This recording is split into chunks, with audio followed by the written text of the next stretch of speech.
दोस्तों, आज की इस वीडियो में हम लोग ये चेक करने वाले हैं कि कंपनी का वैल्यूएशन किस तरीके से हम लोग कैलकुलेट कर सकते हैं। मतलब जब भी हम लॉन्ग टर्म के लिए कोई स्टॉक बाय कर रहे हैं तो हमें ये देखना है कि कंपनी का वैल्यू जो है वो अंडर वैल्यूड है, फेयर वैल्यू है कि ओवर वैल्यू है। तो वो किस तरीके से जज करना है, ये इसके बारे में हम लोग आज डिस्कस करने वाले हैं। मैं आपको डायरेक्ट पीपीटी पे ले चलता हूँ।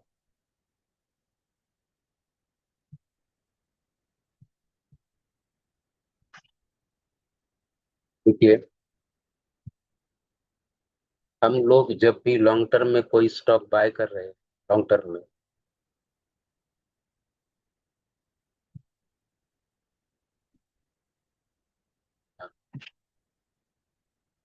Before buying a stock for long term we always check below mention points.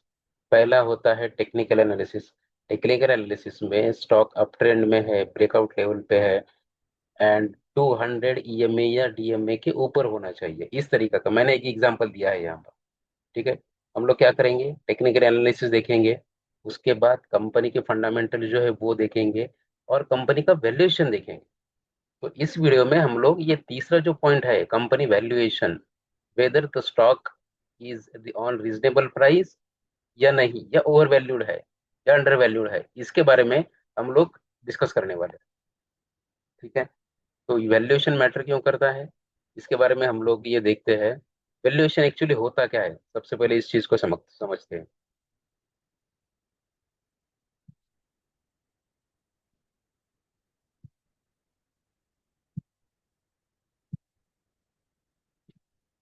Valuation क्या मैटर करता है, अगर हम किसी स्टॉक को बाय कर रहे हैं तो हमें ये चेक करना है, am I paying the right price for this company. क्योंकि अगर कंपनी अच्छी है लेकिन प्राइस, कंपनी अच्छी है लेकिन प्राइस भी उसकी बहुत ज्यादा है, तो स्टॉक की प्राइस जो है वो ओवर वैल्यूड कहाँ जाएगा उस। कंपनी अच्छी है लेकिन उसका जो प्राइस है वो रीजनेबल लेवल पे मिल रहा है, मतलब स्टॉक की प्राइस जो है वो हम लोग बोल सकते हैं कि इसका फेयर वैल्यू है। और कंपनी अच्छी है लेकिन वो स्टॉक हमें डिस्काउंट लेवल पे मिल रहा है, तो हम लोग बोलेंगे कि ये स्टॉक की प्राइस जो है ये ओवर वैल्यूड है। तो हम लोग किस चीज के ऊपर डिपेंड है ये, कि स्टॉक अंडर वैल्यूड है, ओवर वैल्यूड है कि फेयर वैल्यू है, वो किस चीज के डिपेंड, वो ऊपर डिपेंड होता है। उसमें से पहला एक पॉइंट आता है PE ratio, price to earning ratio. इसमें तीन रेशो आते हैं, price to earning ratio, PB ratio, PEG ratio. लेकिन हम लोग आज पीई रेशो के बारे में हम लोग बात करने वाले हैं। पीई रेशो क्या होता है, नॉर्मली 10 से 20 के बीच में अगर कंपनी का पीई है तो हम लोग बोलते हैं कि ये चीप लेवल पे मिल रहा है, अंडर वैल्यूड मिल रहा है। चीप लेवल मतलब अंडर वैल्यूड स्टॉक है। और यही पी अगर मोर देन 70 और 80 है तो we can say that this stock price is very expensive. तो अगर स्टॉक की प्राइस इतनी एक्सपेंसिव है तो हम उस स्टॉक की, उसमें हम लोग एंट्री नहीं करेंगे। हम लोग देखेंगे कि उसका प्राइस पी कैसा है, कंपनी का पी कैसा है, सेक्टर का पी कैसा है। फॉर एग्जांपल, अगर बैंकिंग सेक्टर का पी अगर 30 है और हम लोग किसी स्टॉक में एंट्री करने की सोच रहे हैं, एचडीएफसी बैंक में सोच रहे हैं, और उस टाइम पे अगर एचडीएफसी बैंक का पी 20 है, तो हम लोग बोल सकते हैं कि स्टॉक का प्राइस जो है वो अंडर वैल्यूड है और हम लोग उसमें एंट्री कर सकते हैं। यही अगर प्राइस उसकी ज्यादा है और उसका पी सेक्टर पी से अगर ज्यादा है तो हम लोग बोलेंगे कि स्टॉक ओवर वैल्यूड है, उसमें हमें एंट्री नहीं करनी। ठीक है, एंट्री करते टाइम हमें टेक्निकल एनालिसिस देखना है, फंडामेंटल चेक करना है और कंपनी का वैल्यूएशन चेक करना है। तो वैल्यूएशन मैटर क्यों करता है, ये इसके बारे में हम लोग एक बार देख लेंगे कि ये वैल्यूएशन के बारे में जो बोल रहा हूँ वो क्यों। रीजन ये है कि बहुत बार ऐसा होता है कि हमने किसी स्टॉक के बाय कर लिया, उसके बाद वो स्टॉक करेक्ट हो जाता है। तो करेक्ट इसलिए होता है कि या तो प्रॉफिट बुकिंग आ गया या पी बहुत ज्यादा हो गया, स्टॉक की प्राइस एक्सपेंसिव हो गई, उसके बाद स्टॉक की प्राइस गिरना शुरू हो जाता है। तो होगा क्या इससे, हमारा जो पैसा है वो उसमें अटक जाएगा। तो हमें बहुत देर, बहुत टाइम तक हमें उसमें रुकना पड़ेगा या लॉस बुक करके बाहर बाहर आना पड़ेगा, लॉस बुक करना पड़ेगा। ठीक है, ये हमें अवॉइड करना है। Avoid buying eight top improve long term return, अगर ये हमें करने हैं तो हमें स्टॉक की price under valued, over valued या फेयर वैल्यूड, वो हमें चेक करना है। और रिस्क उसमें कितना है वो भी हम इससे कर सकते हैं। अब अब रिस्क का मैटर क्यों आ रहा है इसमें, ये चीज को भी हम लोग देख लेते हैं। देखिए रिस्क जो है ना, वो चार टाइप की रिस्क है। पहला होता है बिजनेस रिस्क। कंपनी का परफॉर्मेंस जो है वो अगर वीक रहा तो लॉसेस वगैरह हो सकेंगे, या कुछ रीजन की वजह से कंपनी का नाम खराब हो गया तो स्टॉक की प्राइस नीचे आ जाएगी और हमें लॉस होगा। इसलिए हमें ये बिजनेस रिस्क के ऊपर हमें देखना है। दूसरा फिनेंशियल रिस्क है। फिनेंशियल रिस्क मतलब हाई डेट। कंपनी का जो वैल्यूएशन है वो अंडर वैल्यूड है, लेकिन कंपनी पर बहुत सारा कर्जा है, डेट टू इक्विटी रेशो बहुत ज्यादा है, तो हमें एंट्री नहीं करनी है। तीसरा पॉइंट है मार्केट रिस्क। मार्केट क्रैश हो गया या वोलेटिलिटी हो गई किसी भी रीजन की वजह से, जैसे अभी कुछ दिन पहले ही यूएसए और ईरान के बीच में जो वॉर चल रहा था, उससे जितने भी निफ्टी 50 वाले जितने भी स्टॉक थे, सारे स्टॉक 20 से 30% करेक्ट हो गए थे। ठीक है, करेक्ट हुए हैं ऑलरेडी। अभी थोड़ा करेक्शन, अभी थोड़ा अपवर्ड मूवमेंट दिख रहा है उसमें। तो ऐसे अगर रहा तो भी लॉस होने का चांस होता है, और मैनेजमेंट के ऊपर भी होता है कि प्रमोटर जो है, प्रमोटर किस तरीके से डिसीजन ले रहे हैं, उसके ऊपर भी डिपेंड होता है। अब हम लोग यहाँ पर ये चेक करेंगे कि कंपनी अच्छी है। ठीक है,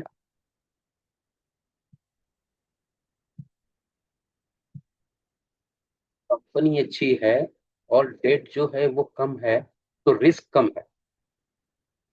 ठीक है, कंपनी वीक है, मतलब फिनेंशियल उसके वीक है, टेक्निकल भी प्रॉपर अच्छी नहीं है, और डेट भी ज्यादा है, तो उसमें हाई रिस्क है, तो हमें अवॉइड करना है।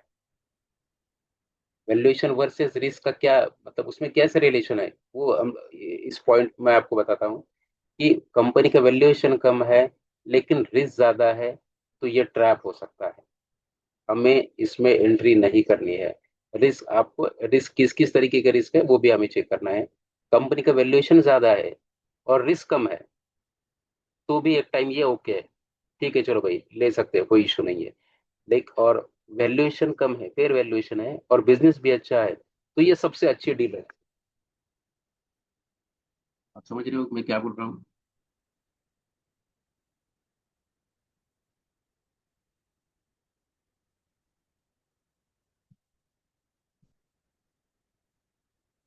अब हम ये चेक करते हैं वैल्यूएशन वर्सेस रिस्क। कंपनी का जो प्राइस है वो चीप है, मतलब अंडर वैल्यूड है। वो फेयर है तो भी ठीक है, मतलब चीप अंडर वैल्यूड रहा, फेयर वैल्यू रहा, तो स्टॉक को बाय कर सकते हैं। एक्सपेंसिव एक्सपेंसिव है, ओवर वैल्यूड है, तो हमें थोड़ा पॉज लेना है, बाकी की चीजें भी हमें चेक करनी है। फेयर वैल्यू और अंडर वैल्यूड में भी चेक करना है, लेकिन अगर एक्सपेंसिव है और ये करना है या अवॉइड करना है। रिस्क किसमें है, चांसेस ऑफ लॉसेस होने के कहाँ कहाँ पर है? रिस्क लो है, बिजनेस अच्छा है, और डेट जो है वो कम है, कंपनी के ऊपर कर्जा जो है वो कम है, तो हमें रिस्क कम है। और रिस्क ज्यादा कब है कि फंडामेंटल जो है वो वीक है, और कंपनी के ऊपर कर्जा भी ज्यादा है, तो ये रिस्क हो सकता है। तो हमें इस चीज को भी चेक करना है। मतलब हम लोग देखेंगे कि वैल्यूएशन किस तरीके का है, अंडर वैल्यूड है, ओवर वैल्यूड है, फेयर वैल्यू है।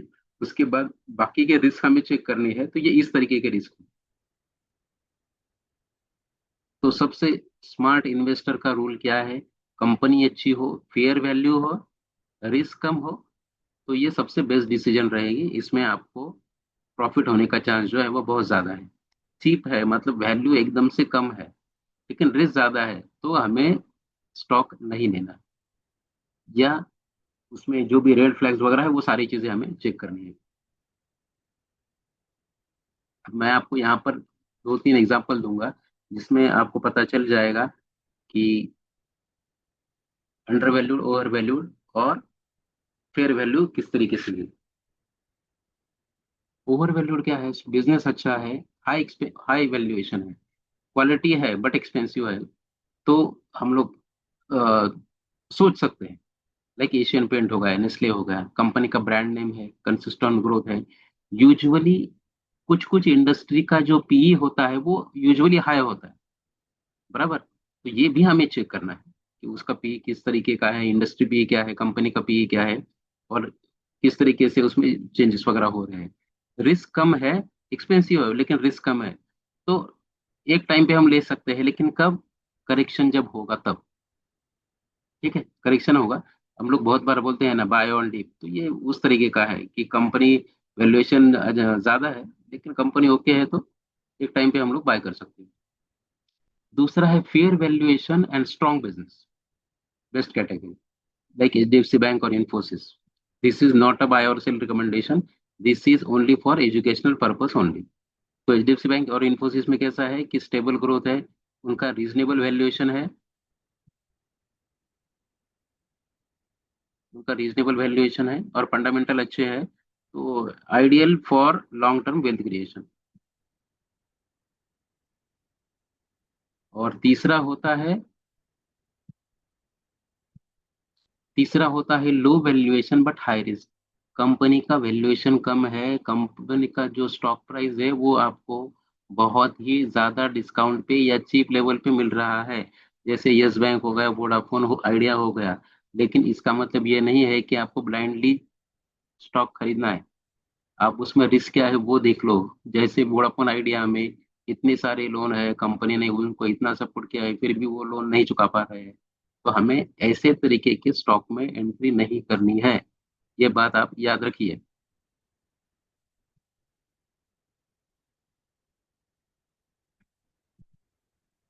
तो हमें इसी तरीके से चेक करना है कि किस किस लेवल पे हम लोग देखेंगे। फिनेंशियल देखेंगे, टेक्निकल देखेंगे, वैल्यूएशन देखेंगे। वैल्यूएशन में भी अंडर वैल्यूड, ओवर वैल्यूड या फेयर वैल्यू है देखेंगे।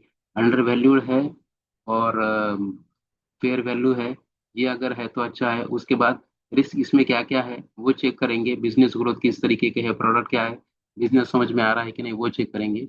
उसके बाद डिसीजन लेंगे। अगर ओवर वैल्यूड है तो रीजन किस चीज का रीजन है, कंपनी का ब्रांड नेम क्या है, और उस अगर ऐसा इस तरीके का स्टॉक है तो हमें बाय ऑन डिप या जब भी कोई करेक्शन वगैरह आएगा उस टाइम पे हमें स्टॉक में एंट्री करनी है। ठीक है। तो अभी तक के लिए इतना ही। आप सारी चीजें एक बार देख लीजिए वैल्यूएशन की बेस पे। आपको कुछ भी डाउट हो, मैंने मेरा व्हाट्सअप नंबर दिया है, आप व्हाट्सअप या कॉल कर सकते हैं। And most important thing that this video is for educational purpose. Okay, thank you.